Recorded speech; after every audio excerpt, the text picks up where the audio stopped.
So, did I expect to be at the theme park from open to close? Absolutely not. Especially when, as you see, we had baseball the very next morning. So, I didn't get any video, but here are some still shots from the games. They were in Washington, Connecticut, and while we were driving through, it was like an hour away. We drove through some crazy rain. Anyway, I remembered that Washington, Connecticut is the inspiration for Stars Hollow of the Gilmore Girls. So I did a quick internet search of like Gilmore Girls things to do, and of course I found the bookstore.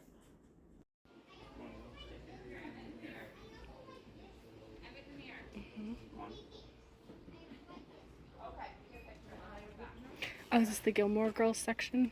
Yep.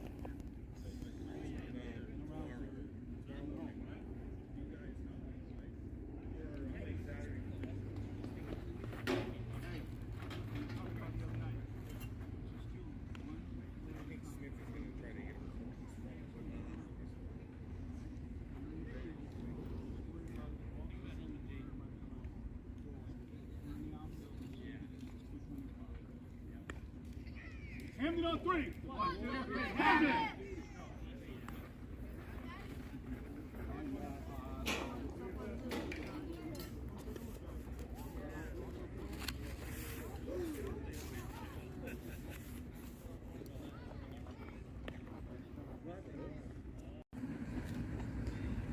Hi, we just got to the kids' baseball game, and so while they're warming up, before I head out there, I'm gonna catch you up on what I've been reading.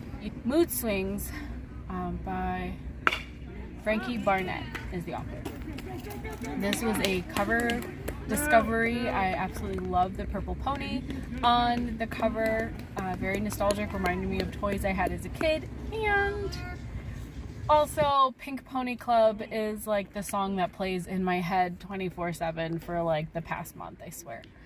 So, I wasn't sure about the book at first, but it has definitely won me over. It is it's described on the synopsis on the inside flap as a pre-apocalyptic book, and the apocalypse in question, I guess it's kind of twofold. There's, the weather is out of control, but also animals kind of had I forget what they call the event, but all the animals on the planet all of a sudden turned on people and became aggressive. People were stuck in their homes in a way that is very 2020 lockdown adjacent. This book does a really, really, really good job at making the reader relate to a completely fictional situation that mirrors our own very, very recent experiences. So people are in lockdown. They can't leave their homes because animals are aggressive and will attack them. And the savior of humanity is a billionaire who invests in the development of this device that will kill all the animals on the planet and make it safe for humans again. What it's done is explored the emotional impact of living in this like new world without animals, which again I feel like is exploring the new normal discussions of 2021 2022. So we're following several characters, but mainly these two young women who live together, they're best friends, and kind of the opposite effects this new world, this new society has on them. One previously was a very unambitious, not motivated,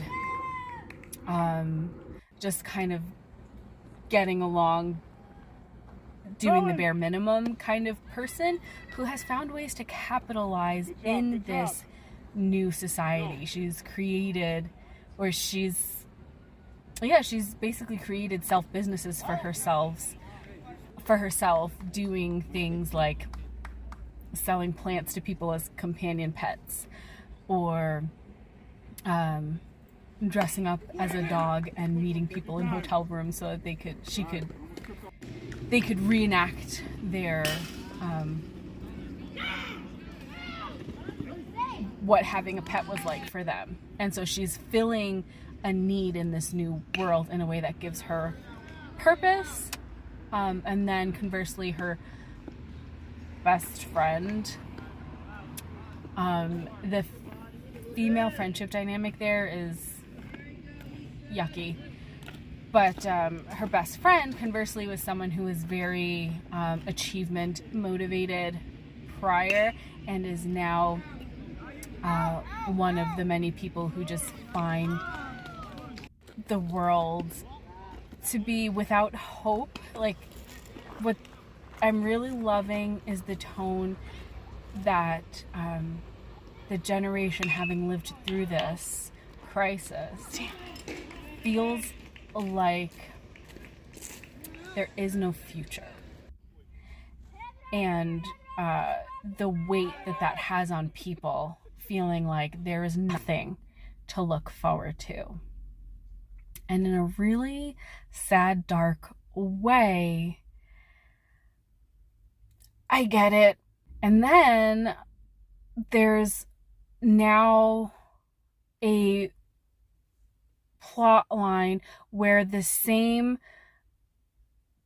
billionaire is developing a time machine to go back and give people back their futures by fixing the weather crisis. Yeah, so now the book is kind of playing with this idea of hope and promise and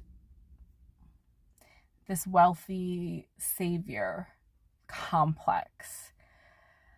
And the different reactions to that. There's also like a faction of people who, I guess they're kind of like a cult, but they're like the real cynical kind of humanity messed everything up, and we have to live with that, and we have to take accountability and fix it. We can't just wait for someone else to solve our problems and just make everything better by erasing it. Like, we need to take accountability.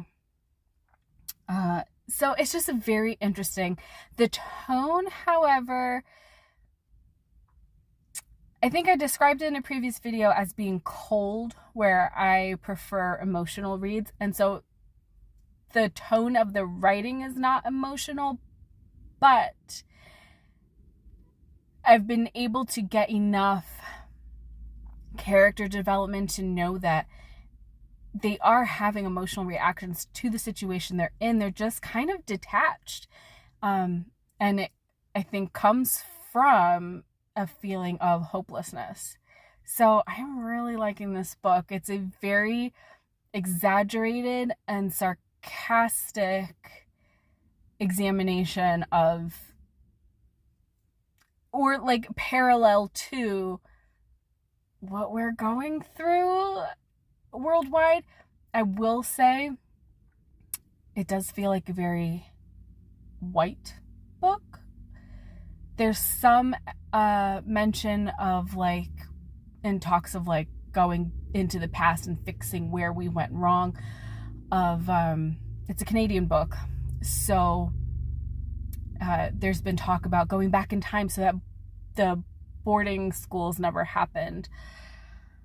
And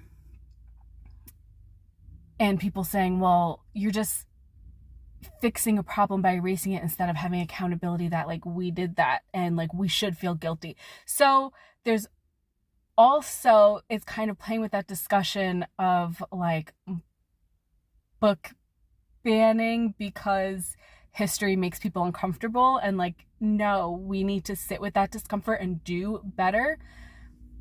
So I think this book is doing a really good job reflecting issues of today in a fictional yet like not feeling like absurdly fictional kind of way.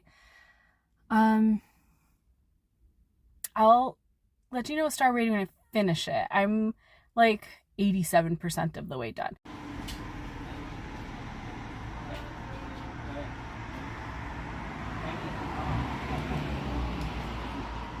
That's it.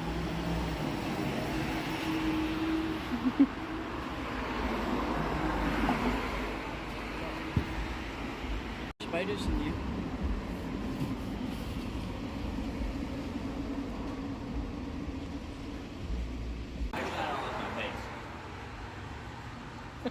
There you go.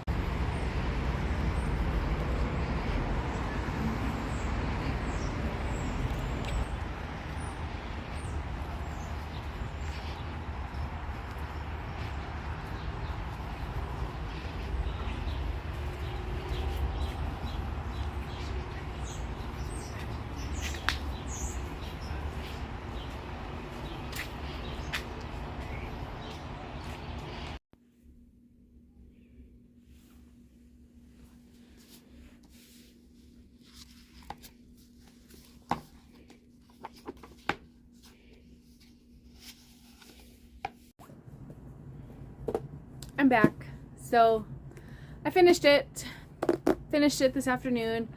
I don't know that there's much more I want to add. I feel like I covered the major plot points and themes that the book covers, the kind of messages it's sending. We'll say ultimately, because it's not the most emotive writing, it like just misses 4-star level for me. I did not annotate. This was just like a read that I wanted to just let flow. There were a few times where there were lines or paragraphs I thought that is a really good point. It's just like a really smart sentence, and if I were annotating, I definitely would have several sticky notes throughout. But maybe on a reread, I would be more critical, or critical is not the right word, but you know what I mean. If I ever reread it at this point, I think I would dissect it a little bit more. So like 3.75 stars. I think it at times could be slightly crude. It not as bad as I don't know. It not as bad as like the trending like Smarkle Lit tendency to be really crude and raw. It does make you uncomfortable sometimes. It's kind of pushing boundaries. Say it's a fairly easy read while covering uncomfortable topics and dealing with an unsettling state just of everything. I ended up kind of like, this ended up being like a really good like book pair that I accidentally kind of gave myself. I had checked this out in June. It was on my library's like Pride display. This is a poetry collection called The World Keeps Ending and the World Goes On. Very much captures that we're living in an apocalypse feeling. of this one with the focus of what apocalypse looks like to marginalized people, as well as being very honest about the fact that the apocalypse is not a new idea or new experience for marginalized people. I'm not a big poetry reader. I find a lot of modern poetry hard to understand. So it, as a whole, the collection, I'd say is like a 3-star for me, but I really, really enjoyed it. For someone who doesn't read poetry, that's actually I had a really good time reading this. The title poem in particular. So I will end this vlog and leave you with "The world keeps ending and the world goes on." Before the apocalypse, there was the apocalypse of boats. Boats of prisoners, boats cracking under sky iron, boats making corpses bloom like algae on the shore. Before the apocalypse, there was the apocalypse of the bombed mosque. There was the apocalypse of the taxi driver warped by flame. There was the apocalypse of the leaving and the having left, of my mother unsticking herself from her mother's grave as the plane barreled down the runway. Before the apocalypse, there was the apocalypse of planes. There was the apocalypse of pipelines, legislating their way through sacred water, and the apocalypse of the dogs, before which was the apocalypse of the dogs and the hoses, before which the apocalypse of dogs and slave catchers whose faces glowed by lantern light. Before the apocalypse of bees, the apocalypse of buses, border fence apocalypse, coat hanger apocalypse, apocalypse in the textbook's selective silences. There was the apocalypse of the settlement and the soda machine, the apocalypse of the settlement and the jars of scalps. There was the bedlam of the cannery, the radioactive rain, the chairless martyr demanding a name. I was born from an apocalypse, and I have come to tell you what I know, which is that the apocalypse began when Columbus praised God and lowered his anchor. It began when a continent was drawn into cutlets. It began when Kublai Khan told Marco, "Begin at the beginning." By the time the apocalypse began, the world had already ended. It ended every day for a century or two. It ended, and another ending world spun in its place. It ended, and we woke up and ordered Greek coffees, drew the hot liquid through our teeth as everywhere the apocalypse rumbled. The apocalypse remembered, our dear, beloved apocalypse. It drifted slowly from the trees all around us, so loud, we finally stopped hearing it.